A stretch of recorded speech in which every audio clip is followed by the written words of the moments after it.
NBC2 News at noon. 12:30, we begin this half hour with something happening in Bonita Springs right now. A manatee that has been rehabbed back to health is getting ready to go back into the wild. It's happening near the Baywater boat rental area off of Bonita Beach Road. That's where we find our Kelly Creswell. She's live this afternoon in Bonita. Kelly, good afternoon. What's going on right now behind you? Well, Stacy, the manatee just arrived here in Bonita Springs. It came all the way from Miami, and it was being taken in this U-Haul truck.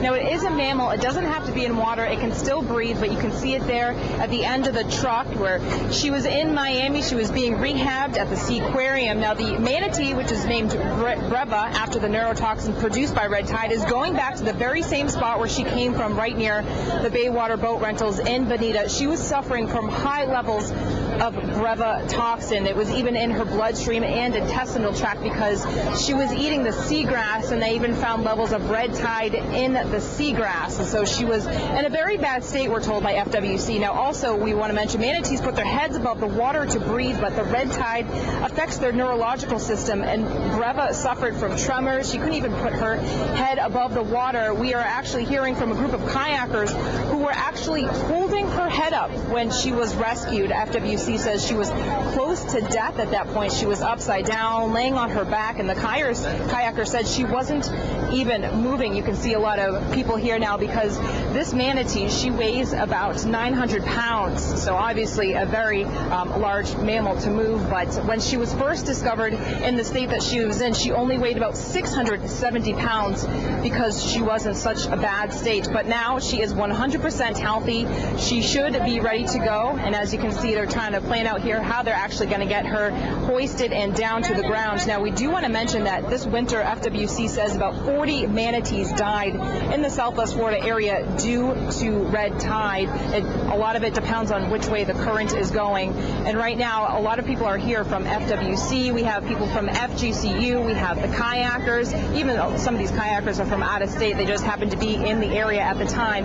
And this right now is almost a celebration, a really good story to see that when you unfortunately see so many manatees die because of red tide. This is a good story today because we're actually seeing one being brought back to health, going back to its home, and a lot of people are involved again because this manatee weighs nearly 900 pounds, and this manatee still growing at this point. A veterinarian at the Seaquarium tells us that she still has a little bit more to grow, so she could easily get over 1,000 pounds. And she tells me that manatees grow when they're still in their growing state about 1 pound a day. So this is going to be very tricky at the moment for everyone to get her back into the water, but it is definitely a group effort here, but definitely a good day to see this manatee Breva going back into the wild, back where she was originally found. Stacy? Yeah, Kelly, I'm watching with you here, as our viewers are, as we're watching this scene unfold here. Quite an orchestrated event here. A lot of volunteers and workers trying to get her on that cloth or that big tarp, it looks like. That my guess is they're going to carry her to the water and let her go, right?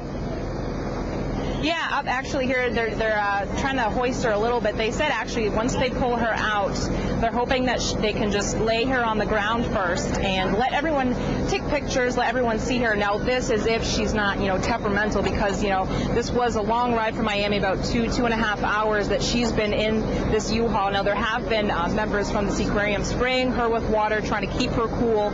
So it really just kind of depends on her temperament. But we're hoping that they can, once they pull her out, they'll just put her on the ground here, right before the water, right before the boat dock, and hopefully get a couple of pictures, get some glimpses. But you can see, she's kind of moving along here, moving a little bit there. Definitely a tough effort. Hey, Kelly, you mentioned the kayak. Really want to see. Go ahead, Kelly. I didn't mean to interrupt you. Go ahead.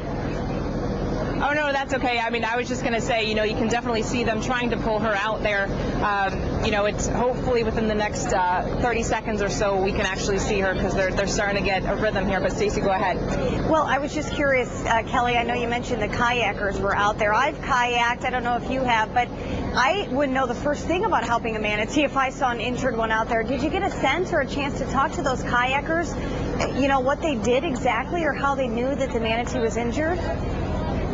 Well, actually, it's funny. I was hearing them talk, and they were telling a story about how they were out there kayaking, and some are from out of state, some are from New York. So I don't know how many manatees you see in New York. Right. But they were talking about how at first they thought it was a boulder because she was, sticking out of the water upside down. So at first they thought that she was a boulder, and then they started getting up close, and they started kind of taking pictures, and then they said, well, wait a minute, we should probably call or, contact somebody, because obviously they realized that it was a manatee, and they said for about 15 minutes that she wasn't moving, and they were actually holding her head above the water to make sure that she could breathe. So these kayakers did a great job, in helping her, save her life, because who knows, she might have, unfortunately been another fatality to red tide, but definitely a good story today, as we can see them. Oh, looks like she's a little temperamental there. Yeah. It could be tough to get her on the ground here, but definitely, as you can see, group effort here trying to get her back. Yeah, Kelly, we're going to stay in contact. I know you're in contact with my producer, Jason Lewis, and we want to give a shout out to your photographer, Scott there. He's doing a great job with these live pictures. But Kelly, I'm going to update our viewers on some other news happening, but you stay in touch, and we're going to keep an eye on these live pictures out of Bonita Springs. Thank you, Kelly. All right, Stacey, thanks. All right, let's talk about some new information coming about that young woman fighting